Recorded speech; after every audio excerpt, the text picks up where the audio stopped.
Welcome to Mathematics for Grade 7. In Chapter 1, we're going to study direct proportions and inverse proportions. So, let's go ahead. Direct proportions. When one number increases and the other number also increases, this is part of direct proportion. Similarly, if we have two numbers and one number decreases, the other number also decreases. This is also part of direct proportions. Now, inverse proportions is exactly the opposite. When one number increases, the other is actually decreasing. And when that first number is decreasing, the other number is increasing. It's slightly confusing, but we're going to look at direct proportions before we get into inverse proportions, and we're going to learn by a couple of examples so that we understand everything about this. It's going to be easy and it's going to be fun. So let's take an example. So let's assume that for every hour that we work, we make $50. So if we work for 1 hour, we're going to earn $50, and if we work for 2 hours, we're going to earn $100. So it's 50 multiplied by 2 hours. And similarly, if we work for 4 hours, then we're going to make $200. That's 4 multiplied by 50. So when you notice here that as the number of hours we work goes up, so as this goes from 1 to 4, right, the number or the amount of money that we're making is also increasing. So we can say that what we earn is directly proportional to the number of hours we work. We can also say the other way around.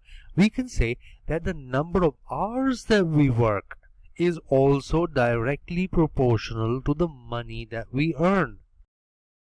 So let's go ahead and take a look at an interesting table. So in this table, we've got the number of hours worked, and this is going to be called as X. And the amount of money that we earn is represented by the variable Y. So when we work 1 hour, we get $50. When we work 3 hours, we get $150. And when we're working 5 hours, we're getting $250. The same goes with 4 and 2. Now, when we want to calculate the ratio of how much we've earned over how much we've worked, it's going to be 50 divided by 1. So 50 divided by 1 actually equals just 50.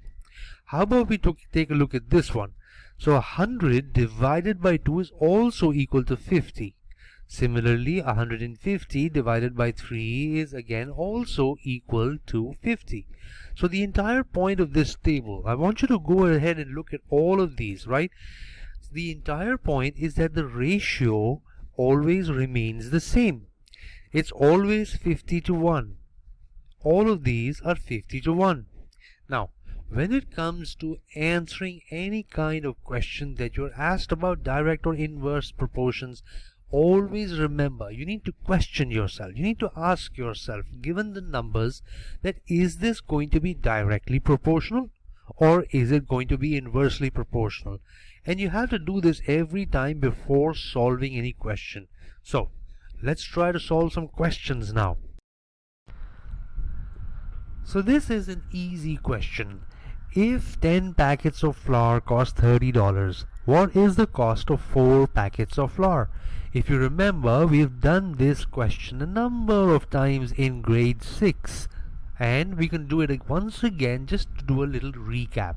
So the unitary method that we've studied in grade 6 says that if 10 packets of flour cost $30, then we need to find out what is the value or how much does 1 packet cost. So we're going to say $30 divided by 10 equals $3 per packet of flour. And now, since we want to find out what 4 packets cost, we're going to multiply that 3 by the 4 packets, which gives us a total amount of $12. Now, what we need to do now in grade 7 is that we need to identify, is this a direct proportion or is it an inverse proportion? So this is basically directly proportional, because as the number of packets goes up, let's say you're buying 15 packets, right? So it's going to cost you more. It won't cost you any less, right? That is why it is directly proportional. So In grade 7 we're going to do the proportional method, and the first thing that we want to do whenever we're getting into trying to find out something that is unknown, we want to assign a unknown to a variable, and in this case I'm going to say the variable is x. So let's say the cost of 4 packets is x. Now we have 10 pieces which cost $30, and then we have 4 pieces which we do not know of, and we don't know this price, right? So we're just writing in that place the variable x. So we have 2 ways in which we can solve this. The first method, the first method is that we're going to look at each one of these properties. So we're going to say 10 pieces equals 30, and then 4 pieces equals x.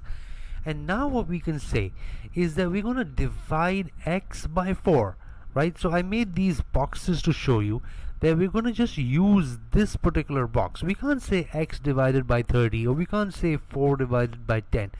We have to stay within that box, and I want to put the x sign or the variable on top. So I'm going to start from this point here. I'll say x divided by 4 pieces is equal to, and then I have to do the exact same thing with the other side of the equation.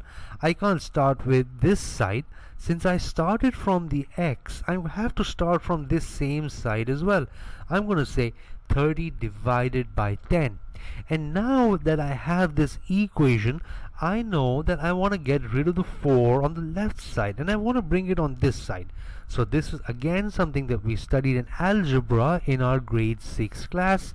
So we're going to say x equals 30 multiplied by 4 divided by 10. So you notice that this 4, when it comes to the other side, here it's being divided, right? So here on the other side is going to be multiplied. So 30 multiplied by 4 is 120 divided by 10, which is equals to 12. And now we can go in and study the second method.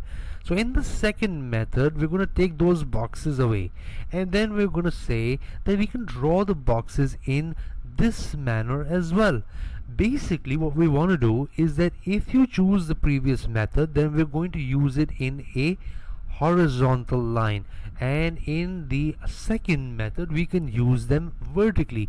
But whichever method you need to choose, alright, whichever method that you find is good, it's perfectly fine, so long as you remember the rules. So the rule is that when we're making the equation, what you do with one side of the equation, you have to do the exact same thing on the other side as well. So here I'm going to say x divided by 30. So notice what I'm doing. I'm taking the x variable, I'm dividing that by 30. And when I'm dividing that by 30, what do I need to do on this side? On the other side, am I going to say 10 divided by 4? Or is it going to be 4 divided by 10?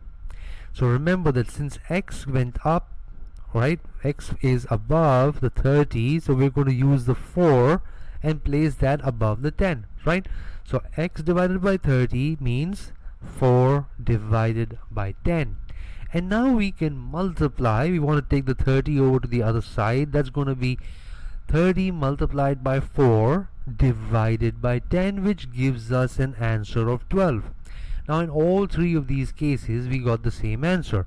If you also notice that whether we choose the first option where we were multiplying 4x and we were saying x divided by 4, and in the second one where we're saying x divided by 30, we're ending up with the same equation. So it really doesn't matter which one of these you choose, provided you make the equation correctly.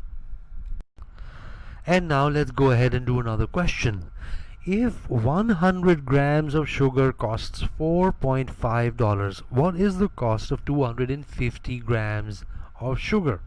Now I want to pause this video. I want you to pause it, and I want you to try and solve this question by yourself, looking at what we've done in the previous slide, right? I know that you can do it, and once you're done, come back and see whether you got it right or wrong. Okay, so let's proceed now. So I want you to get into the habit of always asking yourself before you try and solve this question, is this directly proportional? Well, yes, it is directly proportional, because when you buy 100 grams, it's going to cost you a certain amount, and when you buy more, it's going to cost you more. And if this amount, right, if what we're buying is less, it's going to cost us less as well.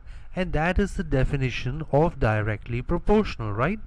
So the first step is always to assign a variable to the unknown, and what we're going to say is we're going to use the variable y. So you can use any kind of variable. You can use the variable p or z or even x or y, whatever it is. It doesn't really matter. So let's say in this particular case that the cost of 250 grams of sugar is actually y. Now we can write this down. We can say 100 grams costs $4.5. So how much does 250 grams cost? Well, that's what we want to find out. That's y. Okay, so 250 equals y. And now we can take the first method where we'll try and draw a horizontal box along both of these, right? So we'll say on one side of the equation we'll say y over 250, and on the other side you'll remember that if y is on the top, right, so we're starting from this side, then this also has to be on the top. That's 4.5 divided by 100 grams. Okay, and once we want to find y, we need to get rid of the 250, so we'll say 4.5 multiplied by 250 and divided by 100. So this will give us an answer of 11.25. I hope that you got that answer right. I'm sure you did actually. Yeah, I know that you could do it. Anyway, the method number 2 is we're going to get rid of those boxes, and now we'll draw a box in the different way. It's going to be vertical, just like in the previous example. And now we can say y divided by 4.5, and then we're going to use what's going to be the numerator and what is going to be the denominator. Well, the numerator is going to be 250, the denominator is 100, and so we can multiply. We'll say the same thing, 250 multiplied by $4.5 divided by 100, and we should get to the same answer, 11.25. Wonderful. I hope that you enjoyed this lecture. I hope that it was easy, and just in case if you have any questions whatsoever, I'm always available for all of my students. Send me a question, send me a message, and I will reply as soon as possible to help you out. So this brings us to the end of this lecture, and we're going to study a little bit more in the next about direct proportions.